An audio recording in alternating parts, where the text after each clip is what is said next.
Hello and welcome. I'm Merrin Somerset Webb. I'm joined today by Peter Hargreaves, Chairman of Blue Whale, and Stephen Yu, who's the Chief Investment Officer of Blue Whale Capital and the lead manager of the Blue Whale Growth Fund. So today we're gathered, I'm going to ask Peter and Stephen questions submitted by you, the investors in the fund, about the things that you really want to know about.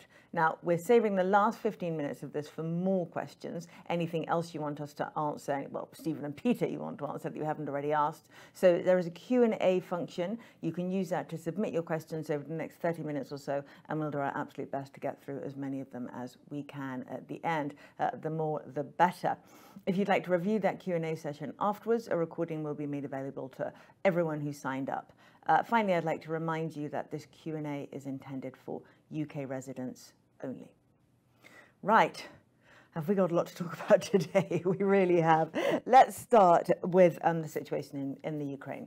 Now, that's escalating unpleasantly, and obviously it's making a difference in humanitarian terms in Ukraine, but it's also making a difference to markets everywhere, and that's going to be our focus today. So I think the first thing to ask, Peter, is tell us your view on this situation and how you think it's going to affect markets going forward. I must say, when we set this, we didn't think we'd be talking about the Ukraine.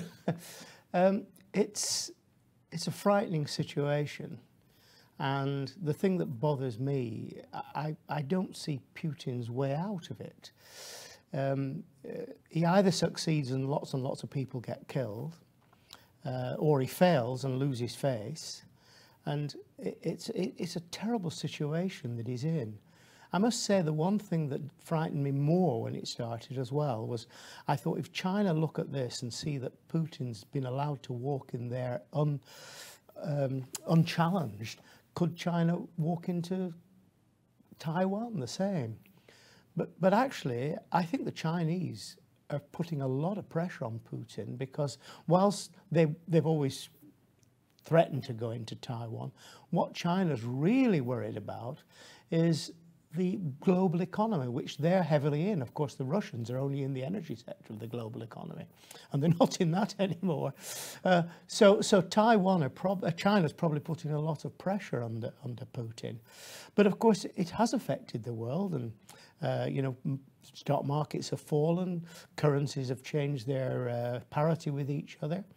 And it is a worrying time, and I think we'll only see some sensible fund share valuations when we know what the outcome is.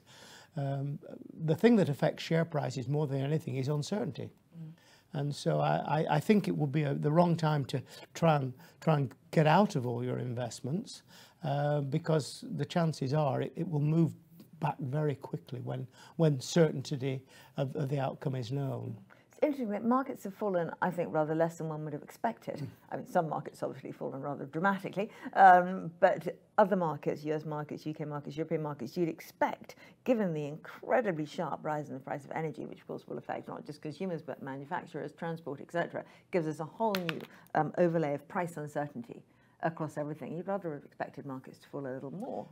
I think markets had taken a bit of a pause anyway, so possibly that's the reason they haven't fallen as much as you would have expected. But yeah, I've been surprised at the resilience of the markets, and you know, I mean, the one thing that does hold up the American markets are all these trackers, all the funds that are committed to buy shares all the time as people fund tracking process. So the money just keeps coming in, regardless of what happens. It keeps coming in from people's pension savings, etc., and just flows in and holds things up. Correct. But it's a wait and see. But I mean, I don't know where Putin goes. I mean, I think he must be. If he's any sense, I think he's realising now that it was a very, very grave mistake. Well, it's interesting how quickly we've managed to deglobalize Russia effectively, isn't it? Simply remove it from the global economy. Yeah. You know, we've talked a lot over the years about the financialization of the global economy, but suddenly you can look at this and say, well, maybe there's a positive in there that you can simply remove economies from the system. Amazing. Funny enough, I read something that Henry Kissinger wrote only about 8 years ago. He's still alive, Henry Kissinger, 91. He was a very, very smart man.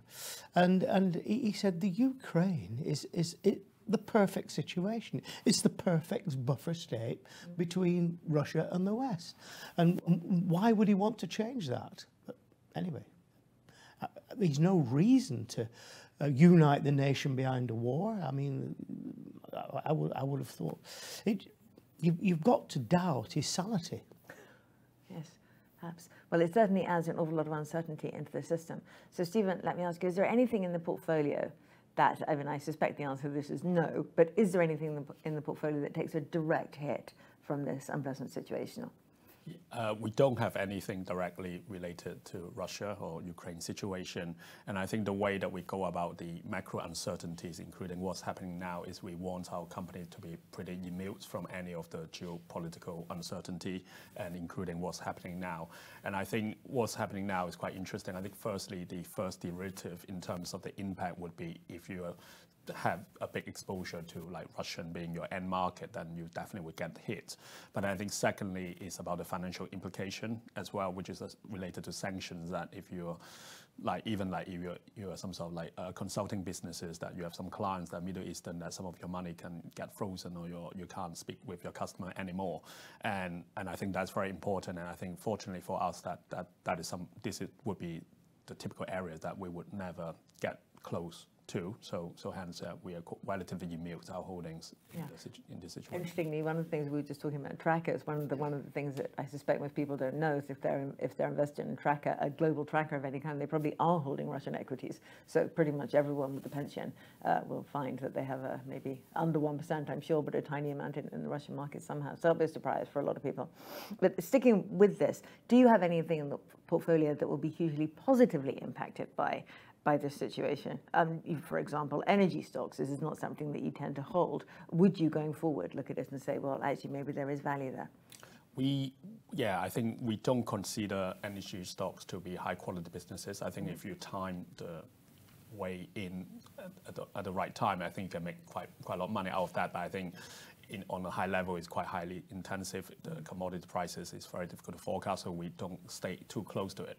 But I think one implication that comes back from this conflict here is there's a lot of companies now want to reassure to their home base. And I think one area that we have been quite positive about is the semiconductor space, that you would think like semiconductor being the high end of the technology spectrum, like now the West want to probably stop putting in terms of building the military power, and I think barring them from accessing the technology will be quite helpful. And I think at the same time that you want to have the fabrication plants in Europe and in the US, so that you could have that stockpile when they need it. So I think that's sort of area that we have, but in terms of energy, we don't have direct exposure. Okay, well, let's talk then about the thing that the rise in energy prices will impact, which is something that I know you were worried about previously, which is inflation. There's been a lot of talk, obviously, over the last year or so about how transient inflation is, and I think we can now be absolutely clear that the rise in prices is not transient, but is with us for a while. Would that be your view, Peter? Yes, I mean, the biggest factor in inflation initially has been the increase in energy prices. And whatever you do, it's clearly serious. In people who live close to the edge of income and expenditure, suddenly there's something outside their control costing them more. I mean, they will change their habits. I always say inflation is judged on a certain basket of products, and there's always an opportunity for people, instead of buying premium brands, to buy less premium brands. So they can affect their personal inflation by how they behave, and I think a lot of people will do that. But of course, the people selling them these products, of course, when they move from the premium brands where they used to make all the profit, they'll put the prices up on the basics. So the supermarkets are quite clever at doing that. But there is always an opportunity to change buying habits. Unfortunately, our energy bills don't come in premium. That's the one thing brands, you can't. Yes, that's right. Unfortunately, You can't change that. Yes. So how does the portfolio react to this? I mean, there's been conversation around who takes a hit from inflation. Is it labour? Do people take a real wages cut? Is it prices? Do they go up? Or is it margins even? We've been through a period when companies have seen incredibly high and growing profit margins. Is that where the squeeze will come? Yeah, I think there are two sides to the inflation narrative. I think one is the pricing power of any companies, and I think the funny thing, I think Marion just shared that quite a few weeks ago, every company talk about they have pricing power, but then there's a magnitude of pricing power. So Microsoft, being a top 10 holding in the fund, they have just announced they're going to increase prices by 15 to 20% this year, which is quite a lot. And then on the other hand of the spectrum, which we don't own, will be Unilever, that raised prices by 3 to 4%. But then how is it going to translate into earnings is then you have to look at the gross margin of the business, which is the difference between the revenue line and how much you pay external suppliers. And for, let's say, the FTSE 100 companies combined, the gross margin is about 30%. So 70% of the revenue is going to pay out to external suppliers that you can't control. And then for Unilever, it's about 40%. But then for the likes of Microsoft or our portfolio, it's about 70%. So only 30% of the revenue line is going to be impacted, while at the same time they have exceptional pricing power. So we would not be surprised that some of our companies would actually see an improvement in margin. But then on the other hand, you would have heard from the consumer staples company that even though that they managed to raise prices, but then their overall margin has actually gone downwards because of that inflation pressure. And I think what happened recently probably would have magnified the impact as well, because I think the energy prices in Europe has just gone up 100% this year. Yeah. Yeah, no, it's interesting. I mean, as you say, pretty much every fund manager I talk to tells me that all the companies in his portfolio, her portfolio, have pricing power, and therefore they will all be able to put up prices. And you think, well, if they all put up prices, then the consumer isn't going to be able to buy anything at all. And then the whole thing collapses around our ears. So, it has to have a long-term impact, doesn't it? And so is there anything that you're changing in the portfolio to reflect the new inflationary environment? Are there sectors you're looking at, sectors that you think you might maybe drop? Yeah, so the overall margin in terms of our underlying companies are close to 70% in terms of gross margin. Yeah. But one stock that we exited, that we held for a long time since inception, was Amazon back in December. And I think one of the reasons that we exited Amazon was because firstly, we didn't like the retail business of the fans, and then secondly, inflation is going to hit that business pretty hard, because while I think recently, if you follow what Amazon reported in their result, they have managed to raise the Prime membership subscription by about $20 a year in the US. But if you really break it down onto like a monthly increase, it's only $2 increase. And as we all know, how much we actually get out from a Prime membership. You get the same day delivery, you get maybe like a 1 hour slot in London or in New York, and that $2 increase is probably not enough to cover the cost of the transport, the logistics, and the wages they need to increase for the workers. So basically, even though they managed to do that, but we will expect that would be pressure on the margin for that business. And at the same time, I think the cloud business is pretty good, but then at the same time, looking at whether they're growing their market share, Microsoft and Google Cloud has done much better. So we exited the position. So we want to trend towards company that would actually see a positive impact on the back of this inflation narrative. Were you worried about wage pressures at Amazon as well? Was that part of it? Yes. Yeah. I mean, they do employ over like 1 million. Huge employer. So they are really, it's not just a pure technology business, right? They do run a lot of warehouses and kind of delivery. And that's an enormous amount of people who could conceivably one day begin to organize themselves to, what they have ready slightly, to pressure for better conditions and better pay. And that makes a big difference. But that's a problem that doesn't affect very many of your other companies. Correct. I think the other way to think about it is, like, if you use Microsoft as a proxy, obviously they do have to pay their workers, and we know that software developers is probably one of the most highly, I mean, they earn quite a lot of money nowadays. But then at the same time, that because you can, I think anything internal that you could, as a company, you have better control, but anything external you just can't control. So hence I think you want to invest in a company that would have high gross margin at the same time pricing power. Yeah. Okay, well, let's talk about some of the implications of this rise in inflation and the suggestion that interest rates may now begin to rise faster than people had expected, say, last year. Although actually now we're beginning to talk about them not rising as fast as expected because of the difficulties in Ukraine. But the rise in interest rates, or the expected rise in interest rates, has meant that growth stocks and technology stocks in particular have taken a huge hit at the end of last year, beginning of this year. And there's been lots of talk about a switch into value. Do you think that rotation is nearly complete? Or do you think it's going to be ongoing? And if so, are there any implications for you? I think on a high level, I think what happened recently in Ukraine, Russia, which we didn't like to see, that is probably, you could see that as an inflection point, that maybe that rotation has ended. In a way, I think the way that you can argue for this is, like, previously when when the interest rate was going up in terms of expectation, at the same time, I think consumer spending has been very strong, and obviously the economy has been doing pretty well. But then what happened recently with the energy prices gone up by 100% in Europe, that a lot of your money are going into paying your energy bills rather than your discretionary spend, like taking another holidays this year because you got your 5% wage increase or whatever. And the funny thing about this inflation narrative is not so much about the CPI in terms of the percentage some of these things increase, is whether that whether the second order impact get feedback into the economy. So let's say if I'm running a business that I'm selling more of my goods, and then you bought something from me, and then you manage to enjoy it, and you do something with that, and then everything, all the money get feedback within the economy. But the problem with the oil price is no one makes any money out of that unless you're producing oil in itself. So actually you could see net outflows from a country who are not a oil producer, so the money actually disappear from your economy, and people would actually be poorer because you're not going to consume as much as before. So I think if you look at what's happening in the US in terms of the interest rate yield curve, and I think Powell is going to speak later today, that it's definitely gone down a lot in terms of how many rate increases is going to be expected in the market in the next 2 years compared to a few weeks ago. And if you believe that the market is pretty efficient in terms of looking out forward, that I think a lot of this rotation probably would either have ended or maybe getting close to that point.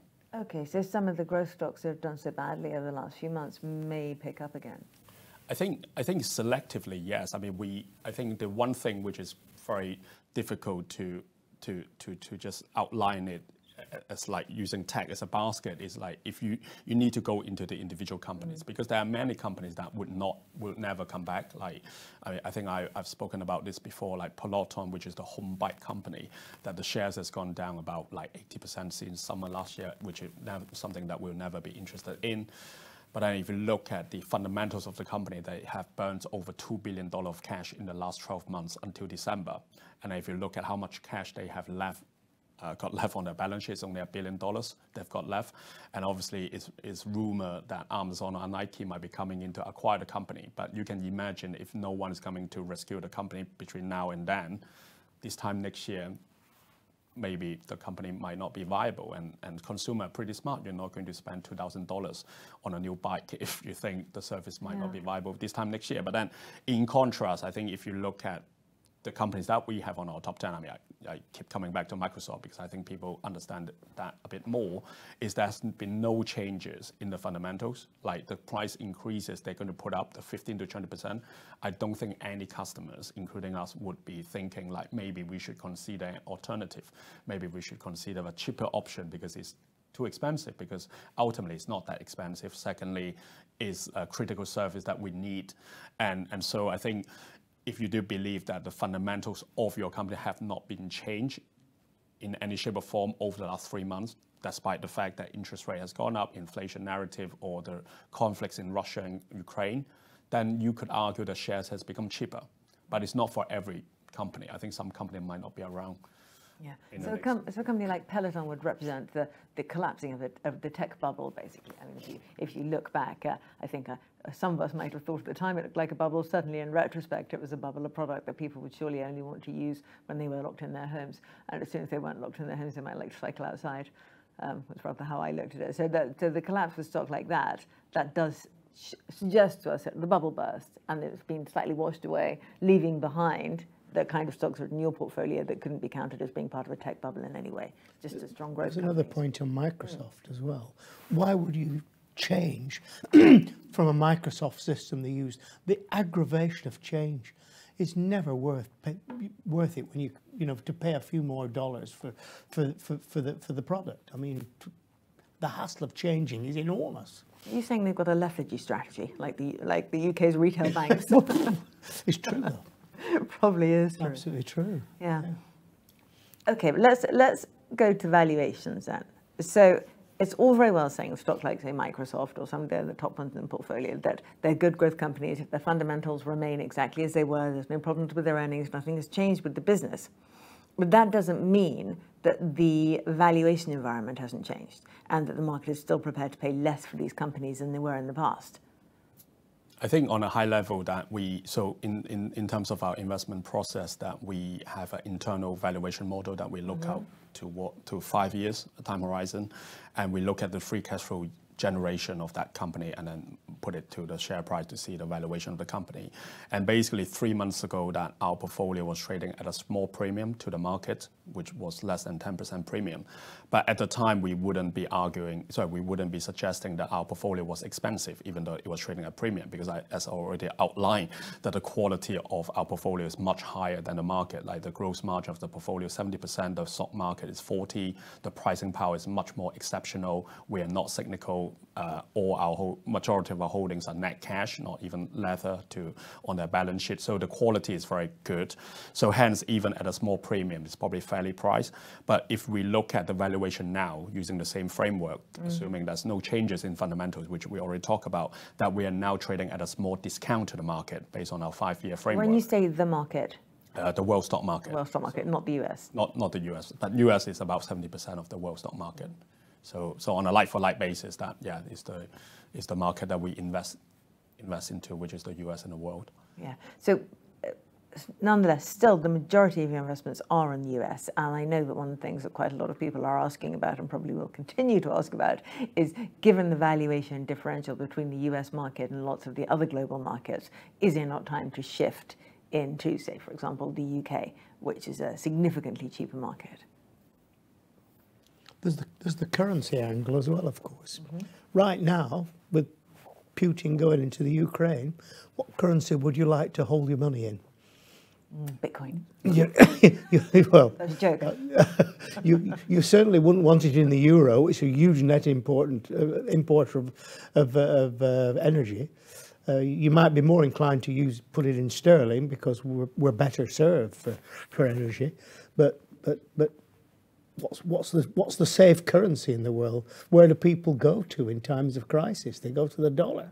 And interestingly, they may particularly go to the dollar now because the US is effectively energy. Correct. Yeah. Correct. So that's another part of the equation that US stocks are valued in dollars. And it's one of the few economies that has its full own energy supply. Correct.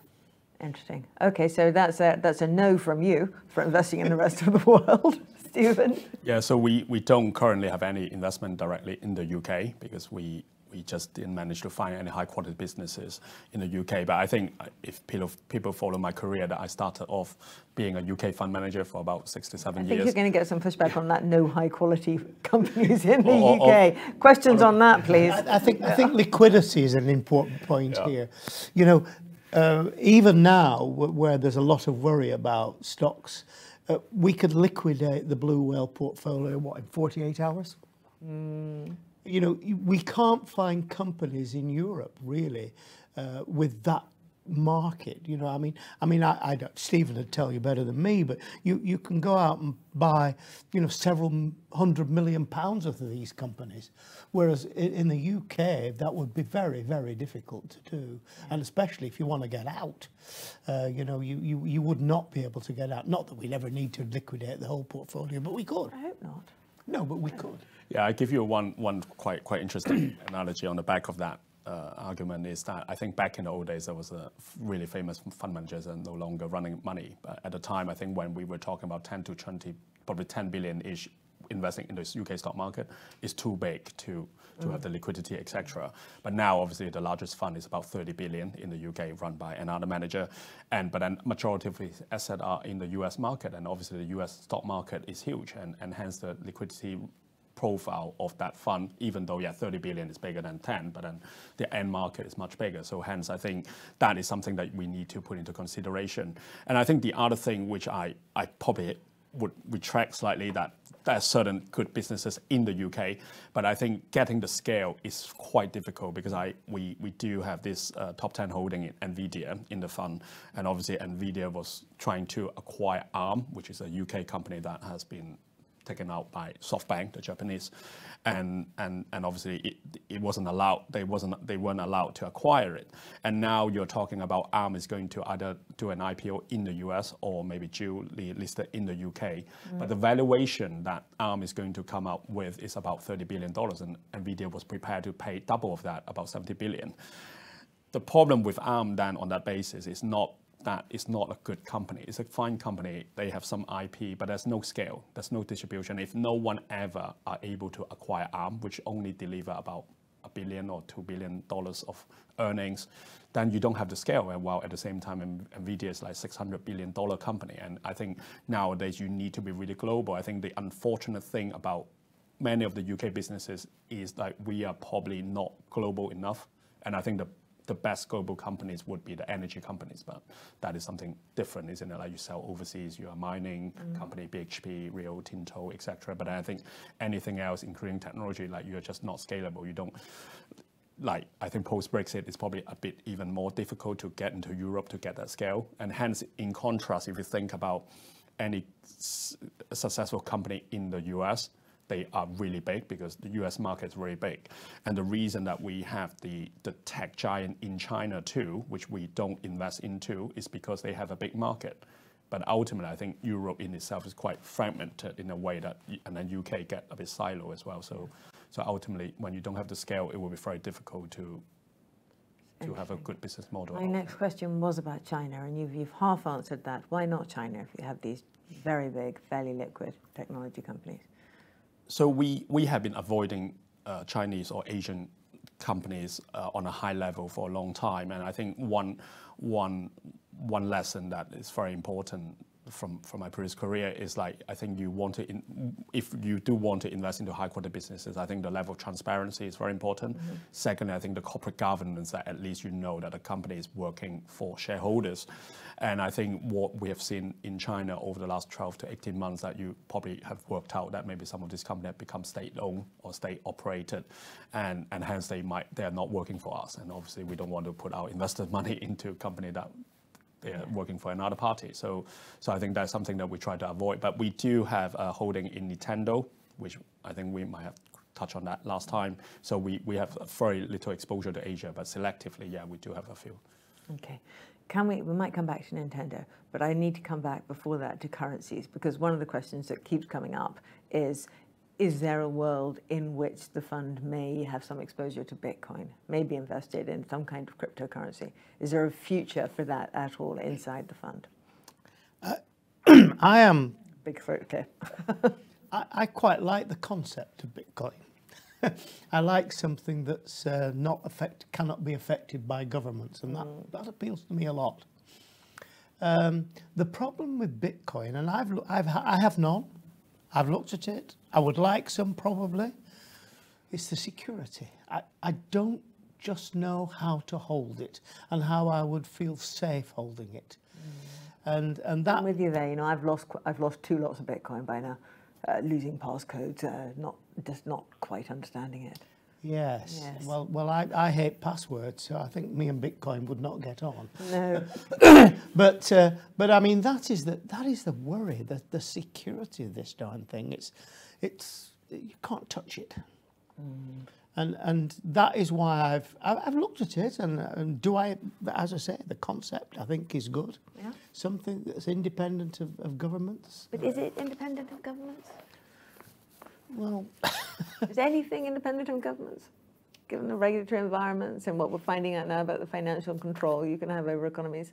This is taking a soft topic. Right, yeah. Anyway, we could go on over this for hours. We have no plans to put Bitcoin in the fund that we do. No, we don't. And no companies that have any interesting cryptocurrency divisions you may be interested in?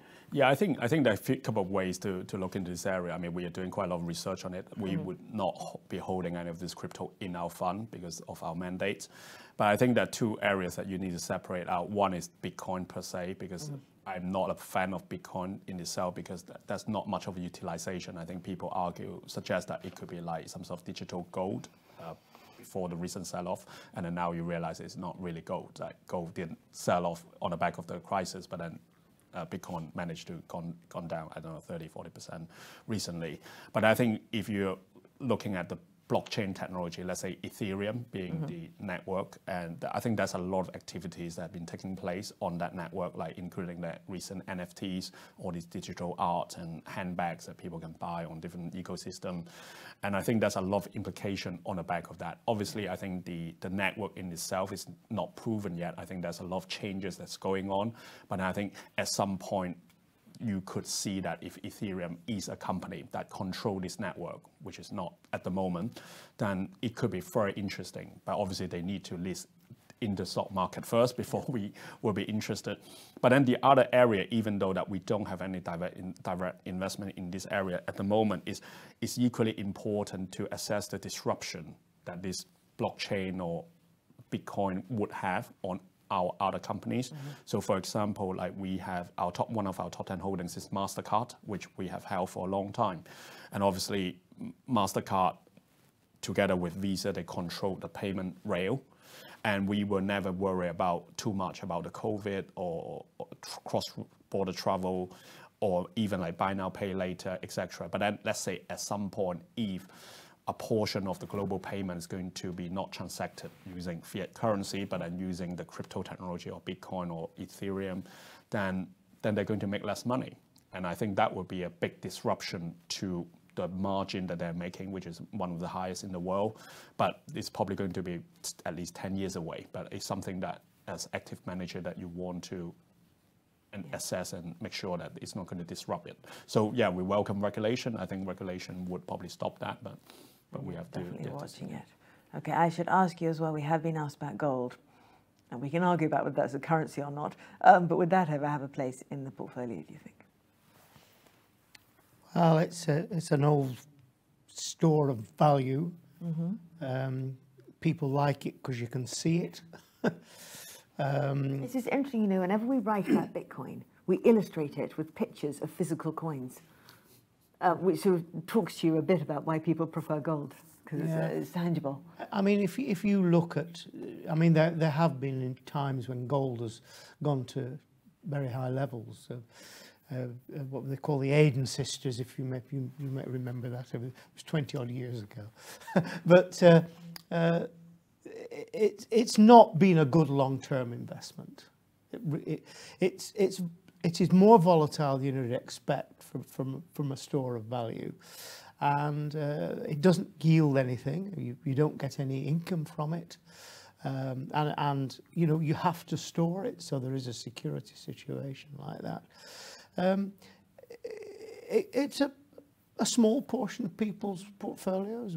If somebody said to me, "I've got 5% in gold, should I sell it?" I'd say, "Well, it's your call. It's a sort of amount that you should have, but it's also quite acceptable to have none."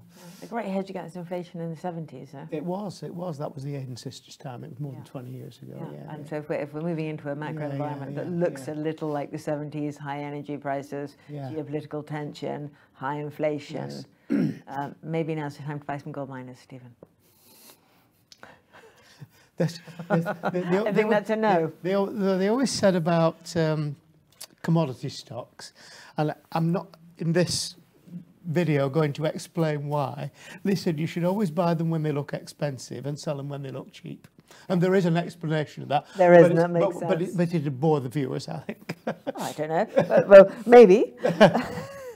Okay, this brings us straight on from gold, mining, energy, etc. ESG, environmental, social and governance factors. Now, these are so important at the moment. Everyone looking at investing is beginning to look at these things. How can I make sure the way I invest suits my values, etc. And we know that an awful lot of the money that's been flowing into the market over the last couple of years has gone into funds with a particular ESG overlay. How do you do that inside this fund? How do you look at the things that you buy and say, do they fit any particular metrics, or is it a case-by-case thing? How does it work for you? So the fund that we run is not an ESG fund. It's not a high-impact fund. So unlike other funds that might have more rigid criteria, but the way that we go about ESG is we define ESG as risk factors to the long-term return from the company in terms of the return on invested capital. And I think if you go through any of these factors in terms of corporate governance, like whether they are selling products that are harmful to people, or maybe they're causing harm to the environment in terms of mining or oil and gas extraction, that you just don't want your company to be ESG unfriendly or unfriendly to ESG, right? Because like if you're unfriendly to ESG, it means that you would see some activists coming after your company. You might see the regulator knocking on your door to increase whatever things that you have not done right, or maybe put a fines on your business, etc.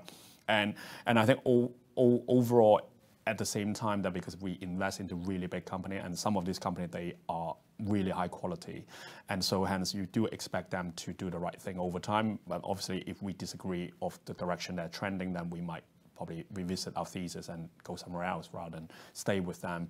I think the difficult thing about the ESG is I don't know if our audience have seen this, but I think there's a debate now whether maybe defense, military stocks should be now recategorized as ESG company in contrast to before, because of what's happening now. And I think this narrative is continue to evolve. And so I think there's no hard and fast rule, but as an investor, that we definitely don't want to invest in a company that would be negatively impacted if the ESG would be an issue to those sectors or companies.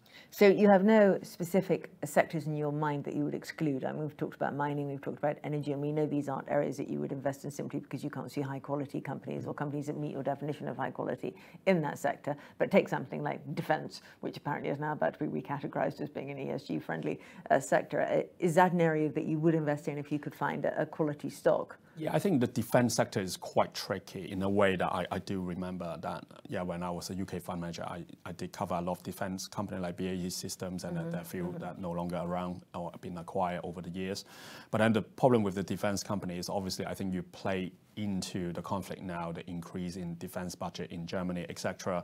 But then when you're dealing with the government, which is what the defense company do, that sometimes is quite tricky in terms of contract that you have signed yourself onto, the delivery, the different metrics that you need to deliver, and it ended up maybe you don't get paid from the government in a timely manner, etc. So I think the quality in itself, in terms of the business, is very low, because you want to sell to consumers. Like if you're just selling products like everyone can buy, it's better than you're selling to one customer. Yeah, you have one client and you don't know how they're going to behave, or what their demand is going to be over the medium or long term. Exactly, and also political regime changes, the narrative changes, and maybe a few years later that they decide to cut the budget again, and then you ended up having some company that have signed a really long-term contract that they still have to deliver it. And so that is something that we would avoid, but at the moment it's probably a good place to make some money if you are you're trading those companies. Yeah.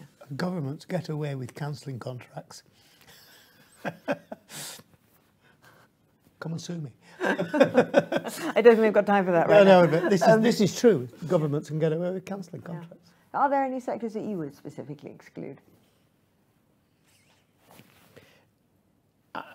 I'm old school. I think over the years, the clients I dealt with, they were quite often uneasy about anything that was attempting to do something different than just invest the money to the best end to the holder. So we always found that whilst on the one hand there seemed to be a demand, is when you offered it, you suddenly found that they didn't actually proceed. So I've as I say, I'm not against the idea. I think it's very good that we should do things that protect the environment and everything else that you should do. I mean, you know, companies that pollute and things like that are clearly serious. But companies that do that, you probably won't want to invest in the first place. Well, that's exactly your point, isn't it? I think that's the crux of it. And there isn't really the sort of mood in the UK. There's more so there's a professional class in America that are very, very keen to be certain of it. There isn't in the UK, and I don't think that's wrong or right either way. But I think it's not something that fund managers did pursue particularly, and I think you just need to make sure that the companies are ethical that you're dealing with. Each company stands alone. Correct, yeah. Right, I'm keep leading you off in different directions. We'll get back to some of the questions that the clients have actually asked, your investors have actually asked. So here we go, Stephen. How long are you going to do this for? How long do you see yourself managing this portfolio? Have you gotten tied in properly? How long? So we have only started quite recently, about 5 years ago. So I think, like, based on where I am now, it's probably another 25 years to go. I mean, I might retire at 68, 69, and so I think there's still a long way to go as far as what we're trying to achieve here. Okay. You've got to remember, this is Stephen's business. You know, he's not a hired hand. He's a proprietor. And that makes a huge, huge difference. Okay, so 25 years, that's clear. I presume people are still going to ask this question every 6 months. We'll keep telling them 25 years. Okay. The next one is, it's about your team. You know, you have quite a small team for a big portfolio. How do you generate the expertise from your small team when you're evaluating companies in terms of their moats, their longevity, and their... okay. I can't think of many funds that have as many analysts on it as Blue Whale has. Really? Funds in the past had one guy looking after them. Yeah, but they used brokers a lot more, didn't they? They used broker research a lot more. Now you have in-house analysts. Yeah, but I mean, that's the whole point. Yeah. You know, the guys... I've sat in meetings where one of the young analysts in Blue Whale, he said, we should invest in this company. He presents. And the others absolutely rip him apart. You know, they ask the most impertinent as well as pertinent questions, and he has to stand his ground. And I've always said that the guys at Blue Whale probably know more about the companies in which we invest than 95% of the employees of those companies. I don't know if that's going to bring you job applications or not. So I think Blue Whale is better served than almost any other fund. Yeah, I think to add on to that is that, I mean, there are 5 of us on the team. I think the differentiated angle is, obviously we do work pretty hard, and I'm sure we are equally intelligent as anyone else out there. But I think to get the differentiated edge is, like, you need to be really focused. So if you think about the average number of companies that we have invested your money into, which is about 25 companies, and there are 5 of us, you're talking about individually, you cover 5 companies. And imagine how many hours you work in a day or weeks, and you only cover 5 companies. And that's a lot of time that you can spend on that 5 companies. And one thing that I've always said, like, we are not doing anything different to some of our competitors out there. Like, we do the fundamental research, we read the annual reports, we go through the transcript, we attend conferences, etc. But then if you have more time and covering less companies, you just ended up reading a few more annual reports than our competitors if you're covering more stocks or you have less people. And I think being really focused is really important, because ultimately there are so many companies in the world which we talk about that, but ultimately you have to ask yourself whether we have a differentiated angle, whether we have a level of expertise, and there were certain areas that we definitely don't think that we would be anywhere close to, let's say, investing into biotech. Like, we probably would never touch that area because it's too complicated. I mean, we might need to have another few doctors doing it, and I'm sure there's some specialists out there that would purely just focus on biotech, and I think they would do quite well. I think the companies that we ended up invested into are the companies that we feel that we can understand, and I think in many shape or form that we are actually end users of some of the services. So once you become quite tuned into what's going on, the new development, the new products they roll out, etc., then you understand them a bit better, and then you just keep trying to get the next leg of the research as much as possible and trying to understand it better. Yeah. Have you been able to start traveling again and visiting companies, seeing people face to face?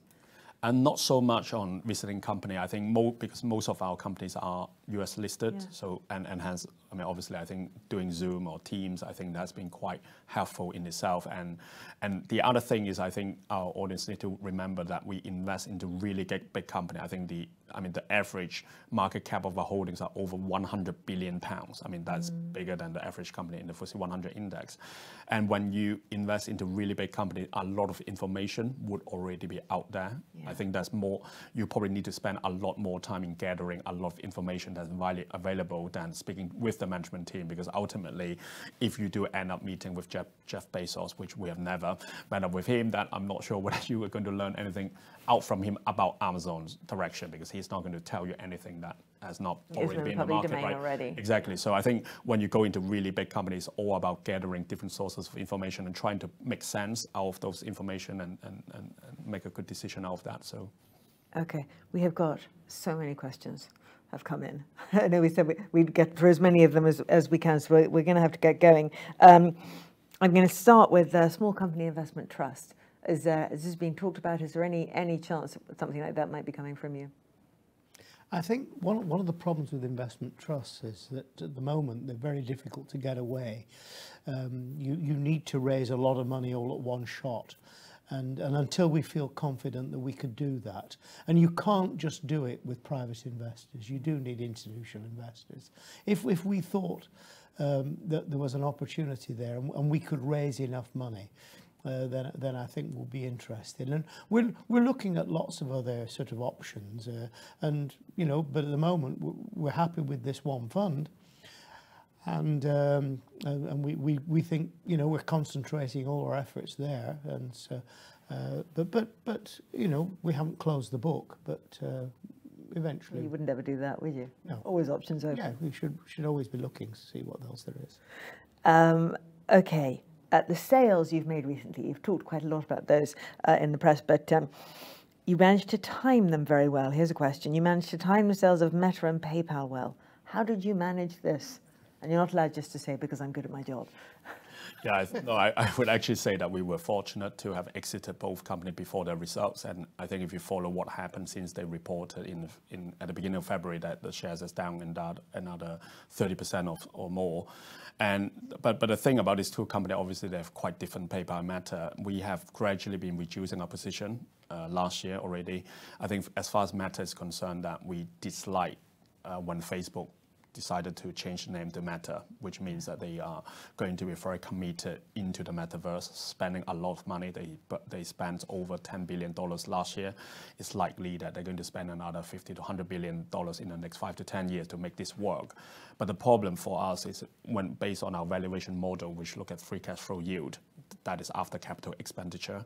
Like when you're spending so much money on CapEx without the cash flow generation on the back of this project, it just makes the shares very expensive.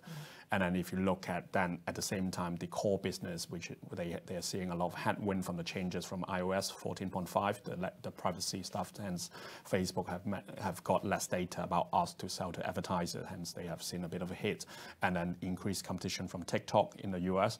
So you put all these three things together, the future is a bit uncertain in terms of how the company is going to go. I mean, it's not, Facebook in itself is not going to disappear. It's still a very profitable company, but then it's just the valuation is no longer attractive. So we have been gradually reducing it and managed to exit completely before the results.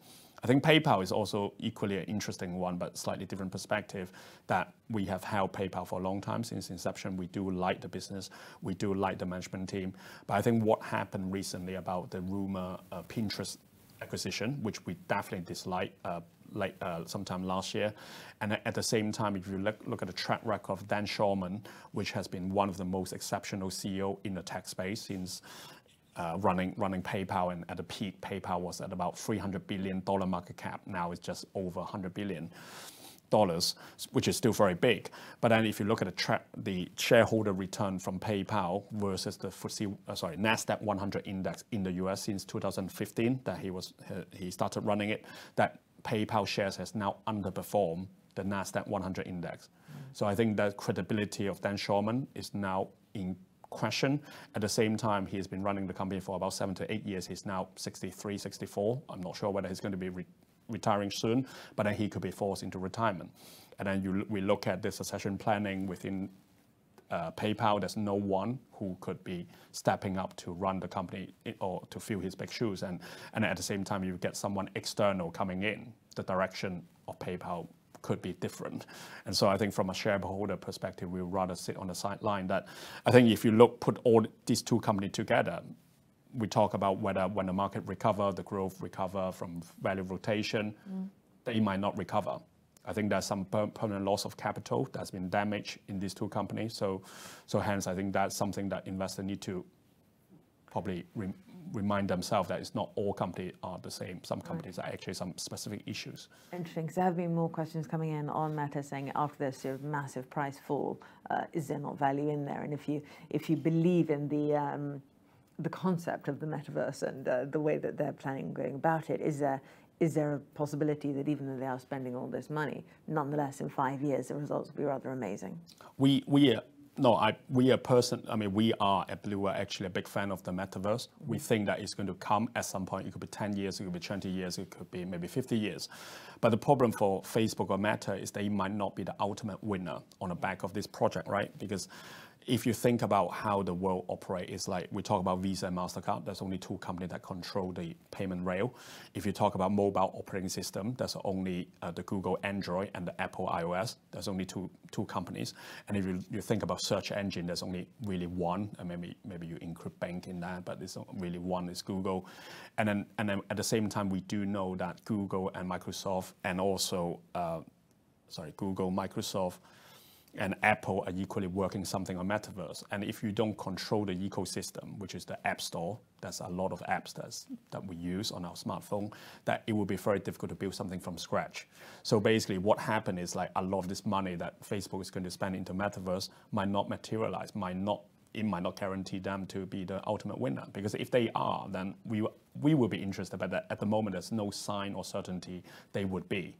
Because they don't have that the infrastructure around it. Yeah, they need to build everything from scratch. But at some point, it could be someone who is going to take advantage of that. And at the same time, we did mention NVIDIA. NVIDIA is producing these very powerful GPU chips, and NVIDIA would win irrespective of who is going to control the metaverse, because you need increasingly number of GPUs to power the metaverse. Okay, so not Meta then. The other. Sorry, was there something? Well, NVIDIA's the picks and shovels. Yeah. The other question that's coming in is about Nintendo, which has not performed particularly well over the last 12 months or so. How do you feel about that? It's staying in the portfolio, presumably. Yeah. So Nintendo didn't do well for us in 2021. And one of the main reasons was that there was a delay in terms of the Switch Pro, the launch that due to supply chain issues, semiconductor shortages, and hence the version that the rollout was Switch OLED, which is only a marginal upgrade from where it was before. But then the investment thesis from our perspective is really about the first-party games that they produce, the Pokemon, the Mario, the Zelda, etc., and that have not changed. I think if you track what's happening with the company, with more first-party games that they're rolling out this year. At the same time, I think there are more third-party games that you can play on Switch. At the same time, I think the recent data actually reinforce our thesis. So you're going to see Nintendo being back onto our top 10 now. And I think if you look at the performance of Nintendo this year, is one of our better performing stock, because I think the fundamentals has been quite strong. So, and Switch Pro at some point is going to come. Might not be this year, but it could be next year. And hence, I think then at the same time, you look at the valuation of Nintendo, it's extremely attractive. It's definitely a value stock if you speak to any value manager, but fundamentals, that's unchanged. So it wasn't any thesis violation. It was just probably like a seasonal blip in terms of they managed to roll out the Switch Pro last year. Okay. Good. So we're happy with Nintendo.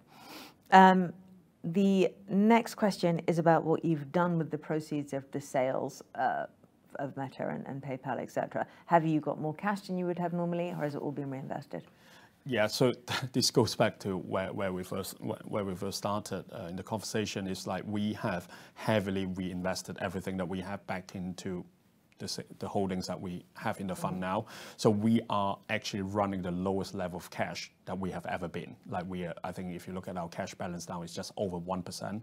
I think a few weeks ago, we were running about 3 to 4%, and that's excluding the proceed from PayPal and Meta exit. And the reason that we put all the money back to work to our company wasn't because that we have the crystal ball in terms of we know what's going to happen with the stock market or the Russian crisis, etc. It's because like if we focus on fundamental, the valuation of a company, they are much cheaper now compared to before.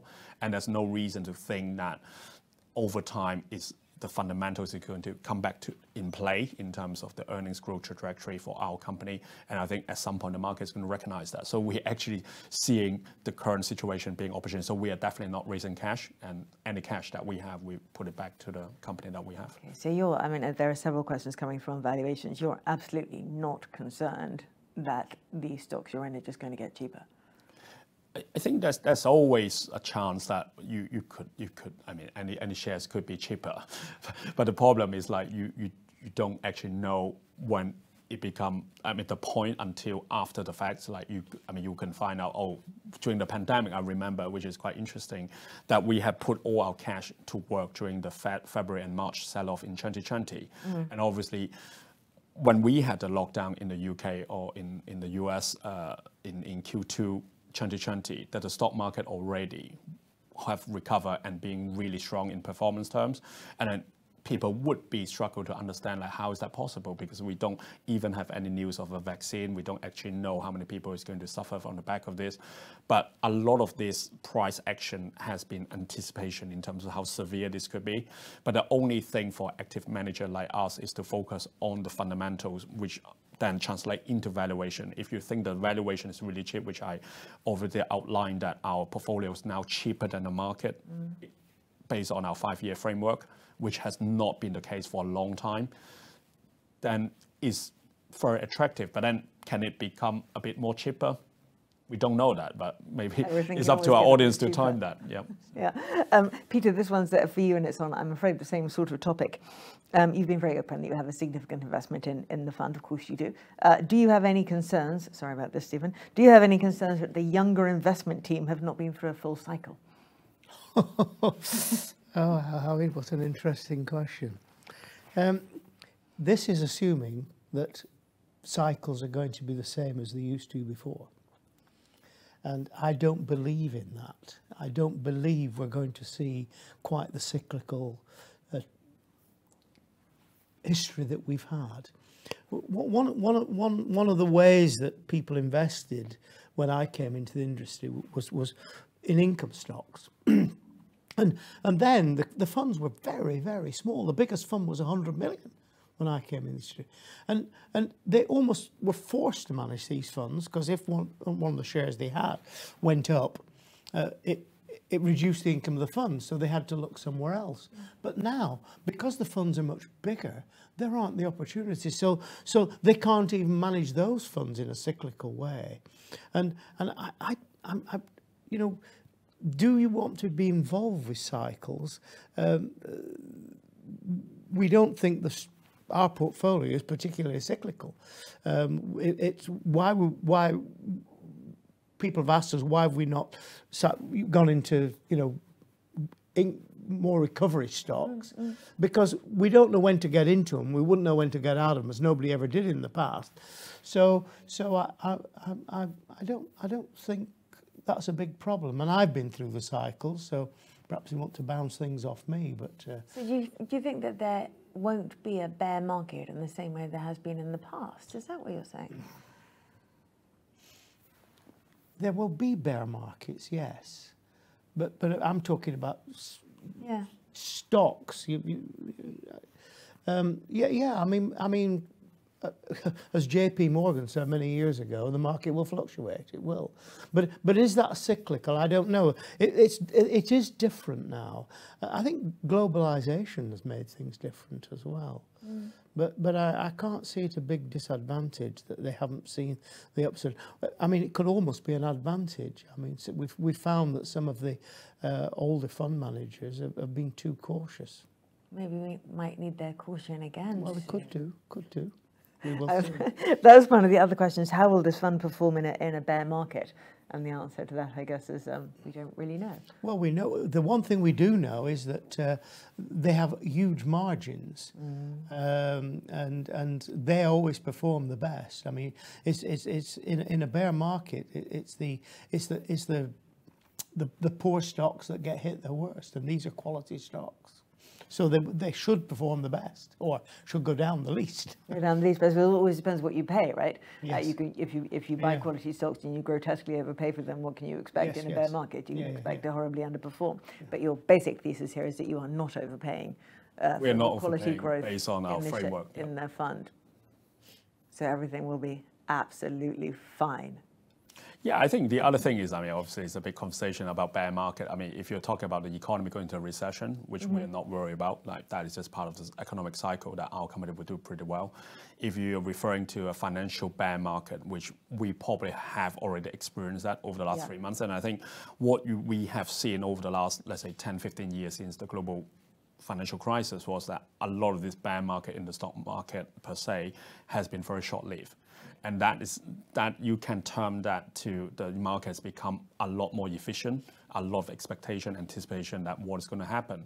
And so the sell-off would always be quite severe, that suddenly you have the market gone down by 15, 20% within a short space of time.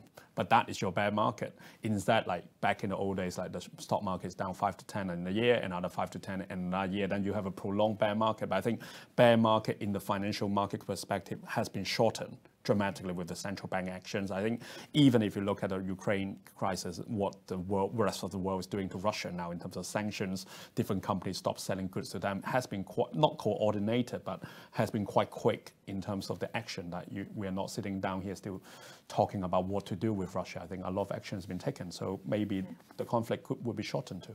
Excellent. Well, it's good to hear that the future looks reasonably bright, at least. I think we have to end it there. We have, I think, got through pretty much every question. So well done us. And thank you, Stephen. Thank you, Peter.